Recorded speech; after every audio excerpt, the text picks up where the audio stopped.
All right, I am not ready for this reveal, man. I cannot wait to see how they do the I am Atomic in Grand Cross, man. It is going to be absolutely unreal. The voice line, he needs to whisper in my ear. If I don't get the whisper, the whole collab is cancelled, bro.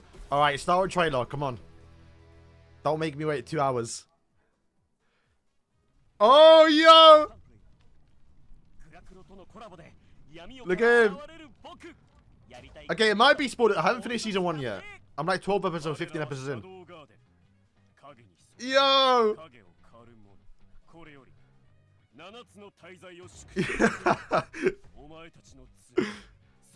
Didn't move. Okay, Alpha is literally, yeah, what she did in the episode, right? Oh no, we're getting like actual cutscenes here, boys. Hang on. Are we getting story mode back? Or is that just for the trailer? Okay, so that was Dachi ultimate. Does she not? That's what I thought her ultimate would have been. Okay, double single target. Sure. Alright, here we go. This might be spoilers. I've not gotten this far yet. Oh, there's spoilers. Yo. Maybe not actually. Nice. A little bit. Nah, she did not do that. Yo, that's crazy. Alright, show me beta. Leave Atomic to last.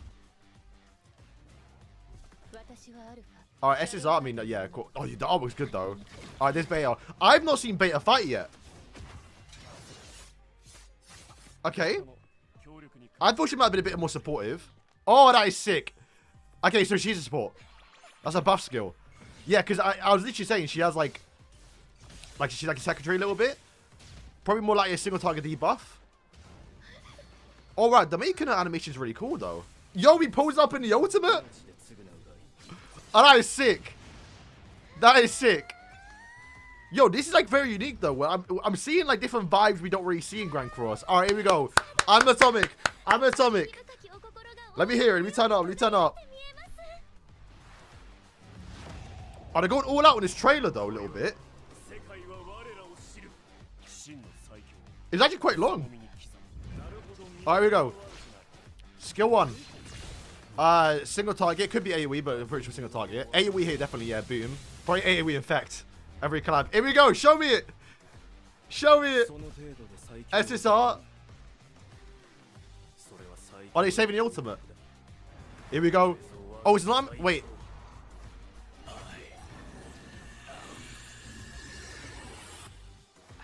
Ah, let's go.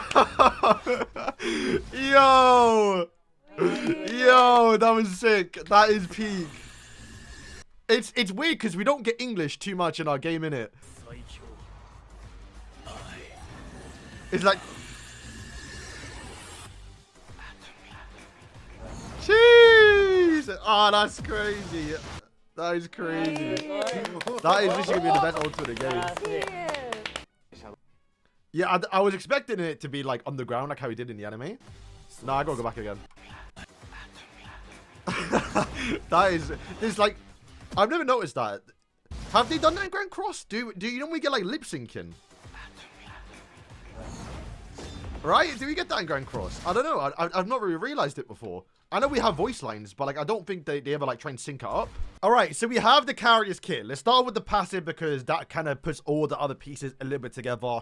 This is what she does. I would say it's kind of cool. The specific allies you can see right here is fairies, which is what she is, and also shadows, which is kind of sick because that means you can use obviously shadow with them even though they are different races. So that's something I hope they go forward and do with like chaos, where like you just have the chaos specific allies, so you have a human team but a chaos human team. That'd be kind of sick. So she's blue.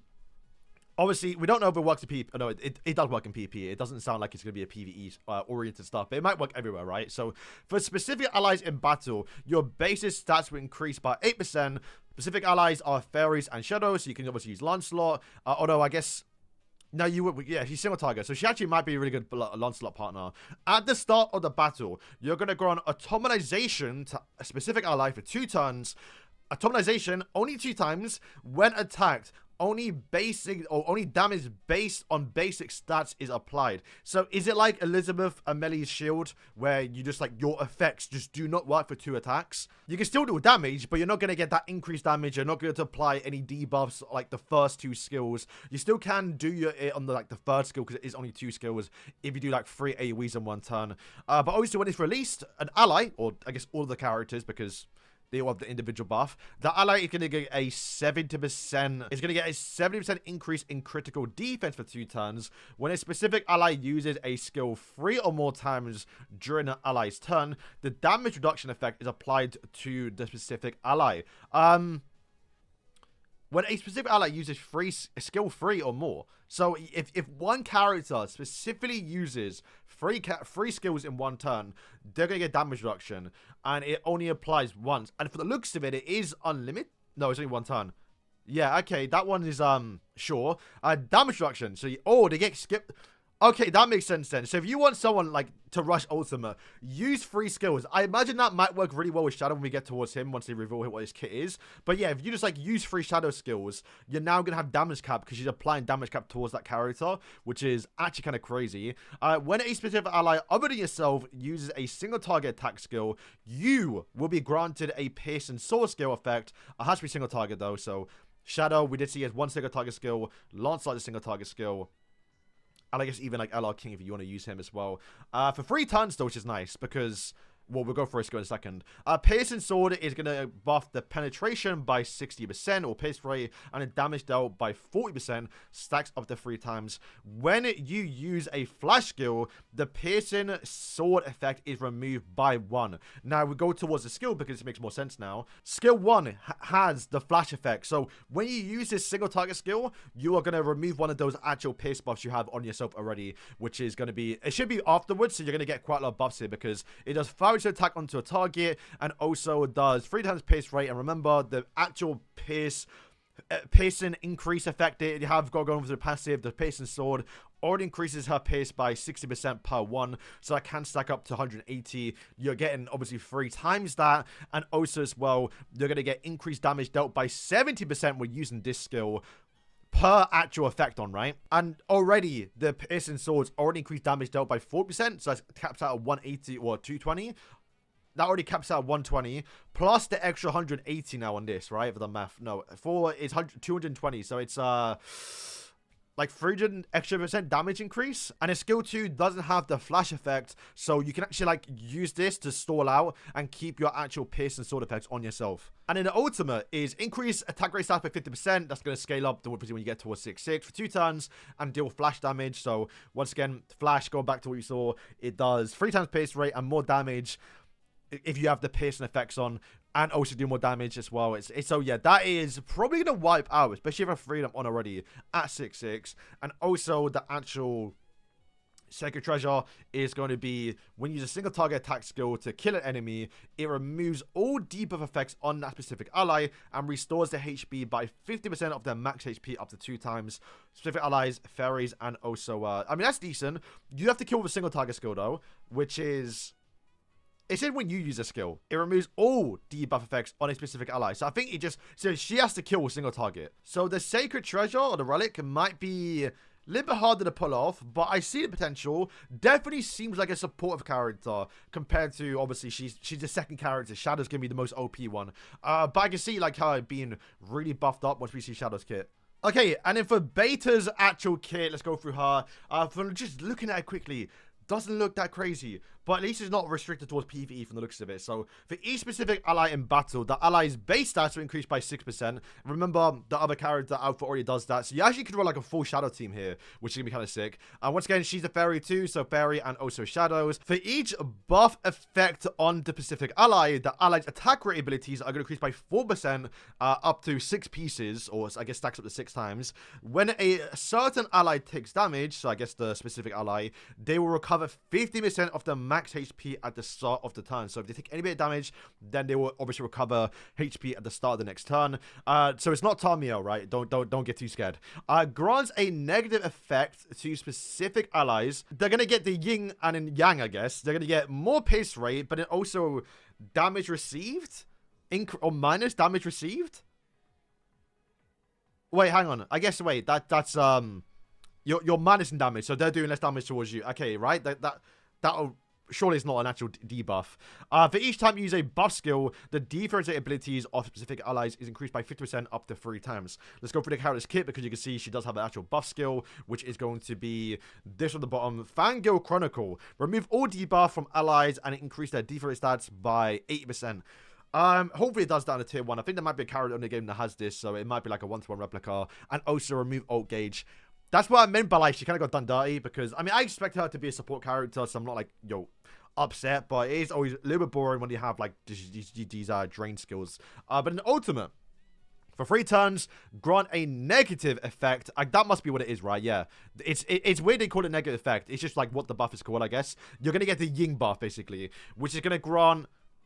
And it also grant a 150% increase in critical chance to self, and also fatal damage equal to 80 or 850% attack onto a single target, which is going to be... So you increase your crit chance, and you also have spike. So it's, yeah, you just get a crazy crit chance increase, and you do double crit damage. So that should more likely kill on a single target, which is, I mean, it's kind of cool a little bit. It's a single target, like, guaranteed kill, hopefully, but also a little buff skill towards the team. And you're getting more pierce rate as well, so it's going to buff up your alpha, and probably more like shadow as well. Every time you use a buff skill, all enemies take 40% less damage. All enemies take 40% less damage? What? It's got to be more damage, right? Surely these are not like you're buffing the enemy team up here. Alright, we have Shadow. Let's see what he does. So, we have for each specific ally participate in battle, increase basic stats of all those allies by 5%. Specific allies is humans and fairies. Remember, she's basically buffing up the other... alpha and betas as well as the shadows. Or maybe double just a shadow to include him, basically. Give yourself the Moonlight effect at the start of the battle. Moonlight is going to be increased attack rate stats and damage dealt by 5% and 40% respectively. Also, when you use a skill or when each specific ally is damaged by a skill. So, very much like how we have Assault Melee. Kind of like Assault Melee because it's whenever your allies or yourself gets damaged, but it's also when you use a skill, you're going to grant the enemy mind control effect for 2 turns. Mind control is damage dealt by all attacks is reduced, so they do less damage on their AoE skills. At the end of the turn, additional damage equal to 4% of the remaining HP repeats up to 5 times. So it's like poison, right? Depends on all enemies. Each magic control effect reduces the damage taken by a specific ally by 5% up to a maximum of 40%, and also increase all of your own stats by 3% up to 30. 30% all stat increase is crazy. If all enemies have 5 or more magic control effect applied to them, grant yourself fluid for 2 turns. Fluid is when you use a skill, additional damage equal to 5% of your max HP, and also max HP plus 5%. So it's very much like Eskin or Millen. All these new characters have it nowadays where you deal additional damage at a certain point in the match. He has that, but he has to apply these AoE skills. So basically, if they attack you, what would it be? It would be if they attack you 3 times in 1 turn and you start second, then your second turn you can then use 2 skills with the actual shadow, and you have 5 debuff effects on. And once you have the 5 debuff effects, then you're gonna have fluid, and maybe. And it was at the start of Alice's turn, if all enemies have 5 more effects, and the next turn going in towards their turn 2, your turn 3, then you're going to get this buff effect. Or if you start first, do 2 skills, they attack you 3 times, turn 2, you're going to have the fluid buff. Alright, his skills is single target, it's going to be Dark Slash, crit chance is doubled, and then damage dealt for each magic effect. Wow, that's crazy actually. Because if each character, 5 people on the board, have 5 debuffs on, that is 20%.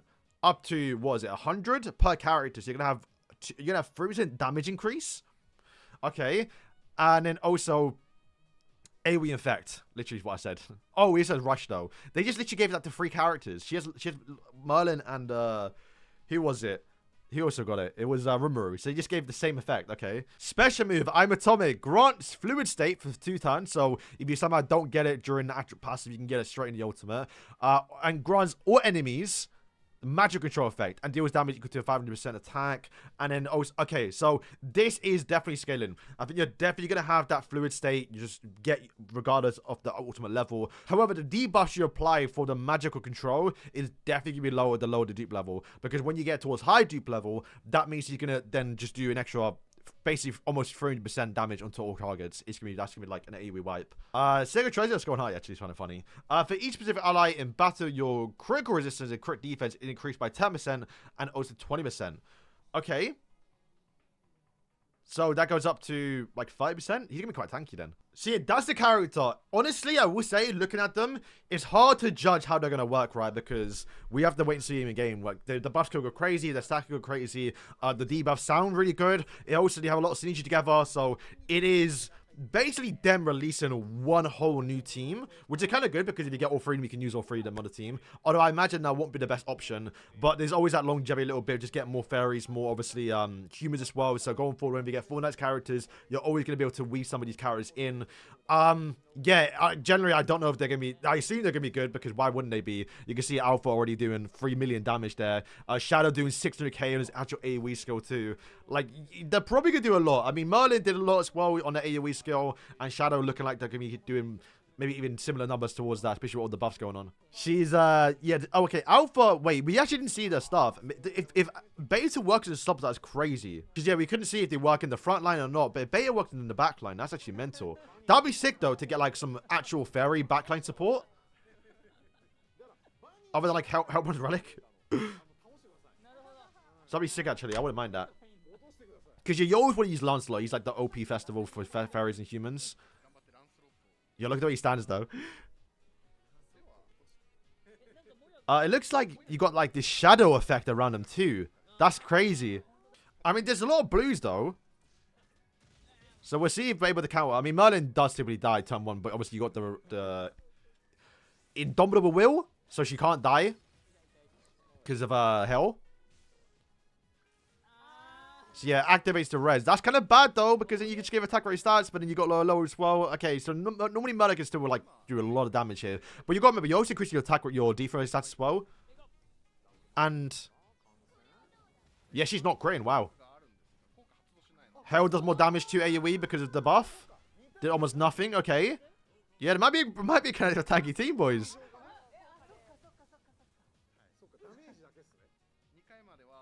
And then he got some buffs on it because he attacked 3 times.